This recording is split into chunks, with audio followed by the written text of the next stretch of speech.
हैं एक राजा की कहानी।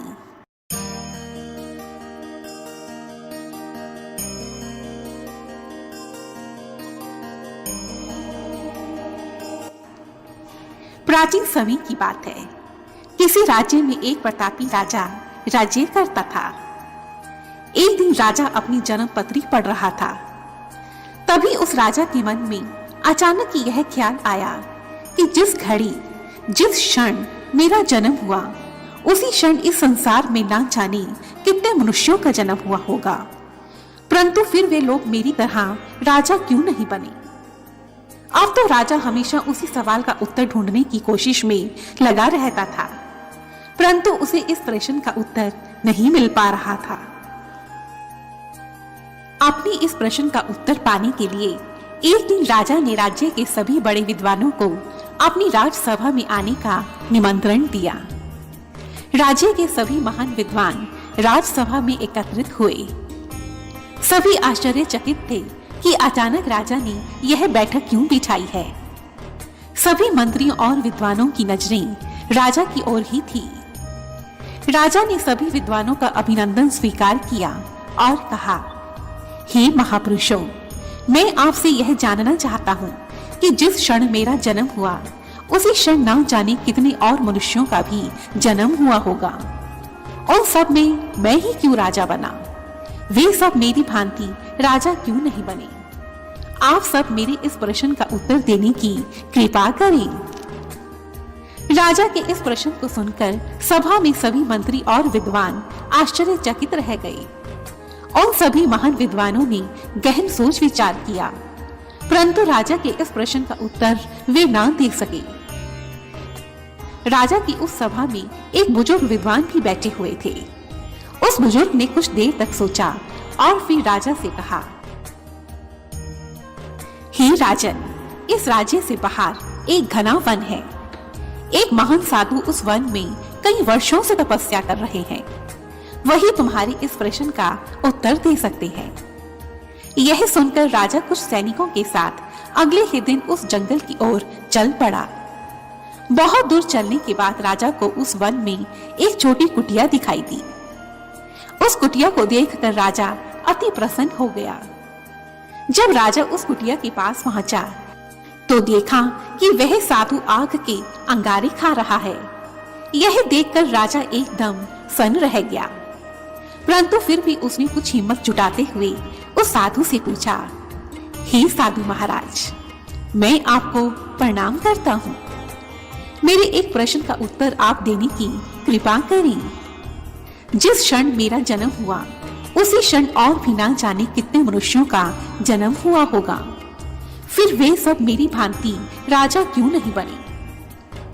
राजा का यह प्रश्न सुनकर उस साधु ने उत्तर दिया, हे राजन, तुम्हारे इस प्रश्न का उत्तर मैं नहीं दे सकता। थोड़ा आगे चलकर तुम्हें एक और साधु मिलेंगे। वही साधु तुम्हारे इस प्रश्न का उत्तर दे सकते हैं। साधु की यह बात सुनकर राजा स्वयं को थोड़ा अपमानित महसूस करने लगा, परंतु क्योंकि उसे अपने प्रश्न का उत्तर चाहिए था, इसी कारण वह दूसरे साधु की तलाश में आगे निकल पड़ा। थोड़ा आगे चलने पर राजा को एक और साधु दिखाई पड़ा, परंतु यह क्या, वह साधु तो मिट्टी खा रहा था। यह देखकर राजा बहुत हैरान हो गया और हिम्मत जुटाते हुए उसने उस साधु से पूछा, हे साधु महाराज, आप मेरे प्रश्न का उत्तर देने की कृपा करें। परंतु वह साधु क्रोधित होकर बोला, हे राजन, तुम शीघ्र ही यहाँ से चले जाओ। मैं तुम्हारे किसी प्रश्न का उत्तर नहीं दे सकता। साधु का यह उत्तर सुनकर राजा को बहुत निराशा हुई और वह दुखी मन से आगे बढ़ने लगा, परंतु तभी उसे साधु की आवाज सुनाई दी। उस साधु ने कहा, हे राजन, तुम्हारे इस प्रश्न का उत्तर एक ही लड़का दे सकता है और वह लड़का पास ही के एक गांव में रहता है। हे राजन, तुम शीघ्र ही उस लड़के के पास जाओ, क्योंकि वह लड़का तो मृत्युशैया पर है। साधु की यह बात सुनकर राजा बहुत आश्चर्यचकित हो गया। उसे कुछ भी समझ में नहीं आ रहा था कि उसके साथ ये सब क्या हो रहा है, परंतु क्योंकि उसे अपने प्रश्न का उत्तर चाहिए था, इसी कारण उस लड़की की तलाश में वह आगे बढ़ने लगा। ढूंढते ढूंढते राजा एक गांव में जा पहुंचा। अब तो राजा उस गांव में जाकर उस लड़के की तलाश करने लगा और कुछ ही समय के पश्चात राजा उस लड़के के पास पहुंच गया। राजा ने देखा वह लड़का अत्यंत बीमार था और बिस्तर पर लेटा हुआ था। उस लड़के को देखते ही राजा ने फिर से अपना प्रश्न पूछा और अब उस लड़के ने उत्तर दिया, हे राजन, पिछले जन्म में हम सब 4 भाई थे। एक समय हम चारों भाई जंगल में रास्ता भटक गए। भटकते भटकते बहुत दिन हो गए। हमारे पास भोजन सामग्री भी समाप्त हो गई थी। हमारे पास केवल थोड़ा आटा ही शेष बचा था। एक दिन हमने उस आटे की रोटियां बनाई और भोजन करने लगे। परंतु जैसे ही हम भोजन करने के लिए बैठे, तभी वहां एक बाबा आ गए। वह बाबा बहुत भूखे थे।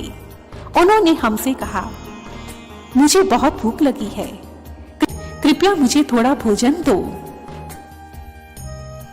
उस बाबा की बात सुनकर बड़े भाई ने कहा, अरे बाबा, यदि हम अपनी रोटियां तुम्हें दे देंगे तो मैं क्या अंगारे खाऊंगा? अब दूसरे भाई ने कहा, अरे बाबा, यदि मैं अपने हिस्से की रोटियां तुम्हें दे दूंगा तो क्या मैं मिट्टी खाऊंगा? अब जब मेरी बारी आई तो मैंने भी उस बाबा को रोटियां देने से मना कर दिया। परंतु हे राजन, तुम तो बहुत दयालु थे। तुमने अपने हिस्से की सारी रोटियां उस भूखे बाबा को दे दी और इस प्रकार स्वयं भूखे रहकर तुमने उस भूखे बाबा का पेट भरा और तुम्हारी इसी पुण्य के कारण तुम इस जन्म में राजा बने।